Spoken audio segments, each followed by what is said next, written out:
Good evening, and welcome to the Crypto Overnighter. I'm Nicodemus, and I will be your host as we take a look at the latest cryptocurrency news and analysis. So sit back, relax, and let's get started. And remember, none of this is financial advice. And it's 10 p.m. on a Wednesday, June 14th, 2023. And welcome back to the Crypto Overnighter, where we have no sponsors, no hidden agendas, and no BS. But we do have the news, which I'll get to in a minute. But I just want to remind everybody that this show will not come out this weekend. It's my wife's birthday, and I will be recording much earlier on Friday, and then I won't be recording again until Monday, June 19th. I'm not going off the air, I'm just going to take a couple of days off. The blockchain industry in Australia is pushing back against recent restrictions imposed by local banks on cryptocurrency payments. Blockchain Australia is the name of the industry body, and they voiced their concerns over these restrictions and expressed their intention to address the issue directly using factual data. This comes in response to a series of events where banking partners have blocked payments to cryptocurrency exchanges. Just last week, the Commonwealth Bank implemented partial restrictions, attributing its decision to scams and the significant financial losses suffered by customers. Earlier in the month, Binance Australia suspended Australian dollar deposits and withdrawals via bank transfer. This action was taken in response to a decision made by a third-party payment service provider. This was well before Binance's current legal troubles in America. Jackson Zhang is the director of Blockchain Australia. He criticized the banking institution's decision to restrict customers from making payments to crypto exchanges. He argues that this move significantly curtails economic freedom in Australia. Zhang emphasized that every individual has the inherent right to make decisions about how and where to use their finances. And all the people said amen. He further stated that the primary role of banks is to facilitate these decisions, not to impose restrictions upon them. To address this issue, Blockchain Australia plans to host a roundtable discussion on June 27th during Blockchain Week in Australia. This discussion will involve policymakers, potentially including the Assistant Treasurer and Minister for Financial Services, Stephen Jones, possibly including the Australian Securities and Investment Commission. Blockchain Australia believes that those blanket restrictions have severe consequences. They limit customers' use of their own money and potentially drive those very people that are at risk of scams and fraud into the arms of the types of scams or fraud that will be much more difficult to detect. In response to this, the industry body plans to initiate an education program for consumers about cryptocurrency and its benefits. This includes teaching consumers how to identify scams and recognize trustworthy actors in the space. They also aim to get banks to acknowledge these practices. Blockchain Australia suggests a more effective solution to reducing crypto-related scams without payment restrictions would be for banks to provide opt-in protection and education to users. They can also provide targeted approaches to specific categories of at-risk customers with appropriate education and notification.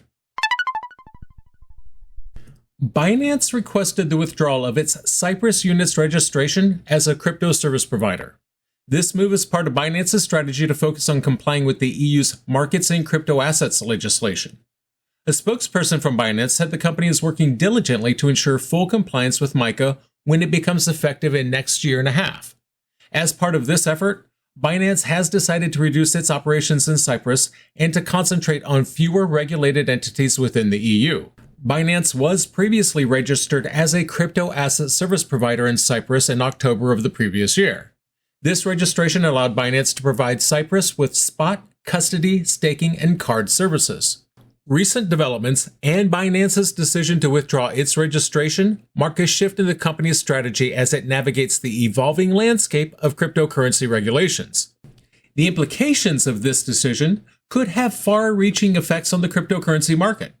As the largest crypto exchange, Binance's actions often set precedents for other exchanges and crypto service providers. The company's focus on compliance with the MiCA legislation indicates the growing importance of regulatory compliance in the crypto industry. It also underscores crypto companies' challenges in operating across multiple jurisdictions with varying regulatory requirements. Binance's decision to withdraw its registration in Cyprus could also impact its customers in the region.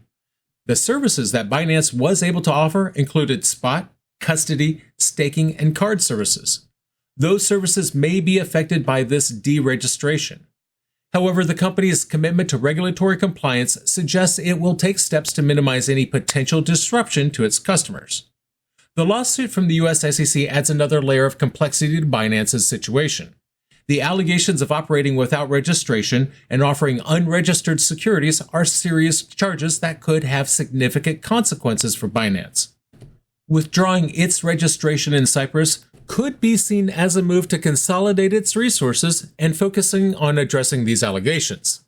This highlights the challenges of regulatory compliance for crypto companies and the potential impact on their operations and services.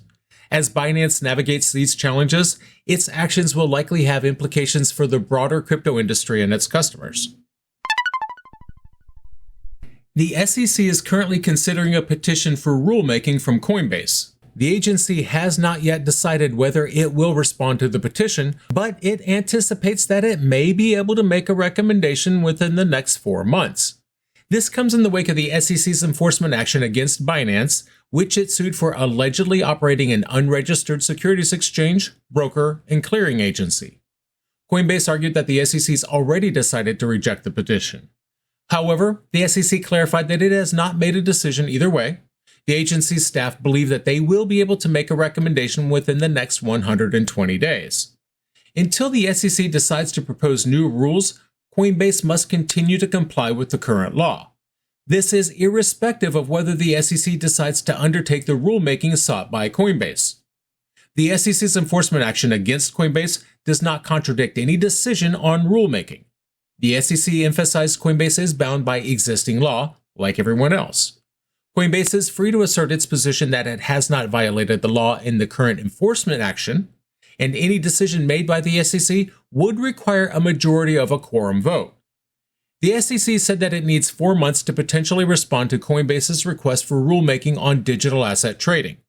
The agency said that it has not decided whether it will respond to the agency's request and has downplayed the demand for a faster response. The SEC maintained that the petition should be denied, stating that there is no merit to Coinbase's request for a writ of mandamus. That writ would compel the SEC to act on Coinbase's rulemaking petition within 7 days. So it's no big wonder why they don't want to hear it. Now, Coinbase's request came before the SEC's lawsuit against the firm. On June 6th, the courts asked the SEC to clarify its position on Coinbase's petition within the next 7 days. Coinbase's chief legal officer criticized the SEC's response on Twitter. He claimed the response was fallacious and ignored statements made by SEC Chairman Gary Gensler. In April, Coinbase sued the SEC to get a response to its request for rulemaking that it made back in 2022. The SEC argued that the digital asset rules exist and told the industry that those rules and laws apply. Now, sticking with the SEC here, they've been facing opposition regarding their proposal to redefine the term exchange under Rule 3B-16 of the Securities Exchange Act of 1934. The proposal was released in January of last year, and it did not initially mention digital assets, but later documents did address digital asset platforms. The proposed amendments could have a significant impact on the crypto industry, and they have been met with numerous negative reactions. The Blockchain Association and Republican members of the House Representatives Committee on Financial Services have both filed comments against the proposal. The 29 Republican committee members criticized the proposal for expanding the definition of an exchange to potentially include a wide range of individuals. This new definition would include software developers and participants in a blockchain network consensus mechanism. They argue that this could exceed the agency's regulatory authority with the inclusion of, quote, communication protocol systems. The Blockchain Association submitted 2 sets of comments already. In its latest letter, it argued that the SEC is exceeding its authority, citing the major questions doctrine. The association also said that the broad language of the proposal could make validators part of an exchange, even though they operate competitively. According to the Blockchain Association, the proposal also raises concerns about freedom of speech. Meanwhile, members of the HFSC have been discussing clarity for the digital asset ecosystem. Some members invoked recent legal action from the SEC against crypto firms. Committee Chair Patrick McHenry said he expected bipartisan input on a draft bill, with markups following a congressional recess in July. Representative Maxine Waters expressed concern that without extensive analysis and collaboration between the two political parties, the digital asset legislation could leave the door open for potential fraud and misuse of customer funds. She cited the collapse of FTX, former FTX CEO Sam Bankman-Fried's criminal charges, and the SEC's recent actions against Binance and Coinbase. The draft bill introduced on June 2nd would prohibit the SEC from denying digital asset trading platforms from registering as a regulated alternative trading system and allow such firms to offer, quote, digital commodities and payment stablecoins. It would also restructure the roles of both the SEC and the CFTC in regulating digital assets in the United States. Amid the SEC lawsuits, Binance US has pushed back against the Commission's efforts to freeze its funds. At the time of writing, a Washington, D.C. federal judge was considering competing motions from the SEC, Binance, and Binance US on how to handle the assets and other pending legal actions. Our final story takes us into the world of cybersecurity and crypto theft. The notorious Lazarus group, linked to North Korea, has reportedly targeted digital wallet provider Atomic Wallet in a major hack. The losses exceed $100 million. The blockchain forensics firm Elliptic has identified the Lazarus group as the likely culprit. Let's look at the details of this audacious cyber attack. In our cover story tonight, the Lazarus group is suspected of orchestrating a hack on Atomic Wallet. Atomic Wallet is a popular digital wallet provider. According to Elliptic, the losses from the attack have exceeded $100 million. On June 3rd, Atomic Wallet acknowledged that some of its wallets had been compromised. The company reported that less than 1% of its active users were affected, but has not provided any further updates since. Elliptic has been tracking over 5,500 wallets believed to have been targeted in the attack. They identified the Lazarus group as the thieves. This would be their first major crypto theft since they exploited the Horizon Bridge for $100 million a year ago. $100 million seems to be a thing with them. Elliptic has been actively working to recover the stolen assets since the theft occurred. The firm collaborated with investigators and exchanges worldwide to trace and freeze the stolen funds. This effort has resulted in over $1 million in stolen assets being frozen. The Lazarus Group is no stranger to large-scale crypto heists. They were linked by the US government to the high-profile Ronin exploit. That job resulted in $600 million worth of digital assets being stolen from the Axie Infinity sidechain. Elliptic estimates that the Lazarus Group has stolen over $2 billion in digital assets across various thefts. Their behavior has changed recently. They've started to use the Russian crypto exchange Garantex to launder the stolen assets. Tom Robinson is Elliptic's chief scientist and co-founder. He expressed concern about the situation. He said that it's clear that this is a major crypto heist and most likely another significant success for North Korea's Lazarus Group. He said that while they've been quiet since last year's Horizon Bridge hack, this incident shows that they are still actively targeting the crypto ecosystem. Atomic Wallet, the victim of the hack, has not yet responded to requests for comment on the situation. The world of crypto is no stranger to theft and fraud, but the scale and sophistication of the Lazarus Group's operations have raised concerns among industry experts and enthusiasts alike. As the popularity and value of digital assets continues to rise, so does the incentive for hackers to continue targeting those assets. This latest incident serves as a stark reminder of the risks inherent in the crypto world and the importance of robust security measures. So what happened? Tonight's episode began with a spotlight on the Australian blockchain industry, which is fighting back against recent restrictions imposed by local banks on cryptocurrency payments. Blockchain Australia, the industry body, plans to address this issue by hosting a roundtable discussion and initiating an education program for consumers about cryptocurrency and its benefits. Next, we heard Binance's request for the withdrawal of its Cyprus unit's registration as a crypto service provider. This is part of their strategy to focus on complying with the EU MiCA legislation.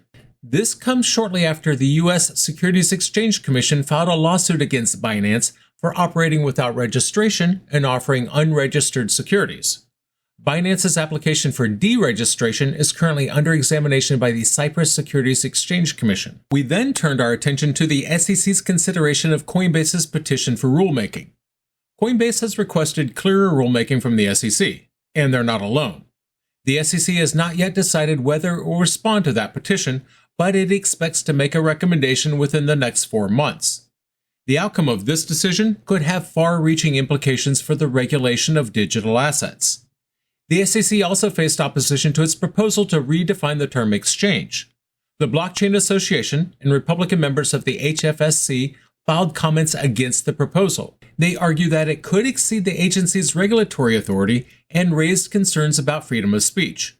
This debate around the proposal highlights the challenges of defining regulations in the ever-evolving crypto industry. And lastly, we highlighted the audacious cyber attack on the Atomic Wallet by the Lazarus Group. The losses from this attack have surpassed $100 million. Blockchain forensics firm Elliptic has identified the Lazarus Group as the likely perps, which is a pretty good reminder of the risks involved in crypto and the importance of those robust security measures. And that's going to do it for us tonight. I want to thank you, my listeners, because when you stop listening, I will stop talking. If you enjoyed tonight's show, then please like, follow, subscribe, leave a rating or maybe a review. And in the meantime, we'll see you tomorrow night.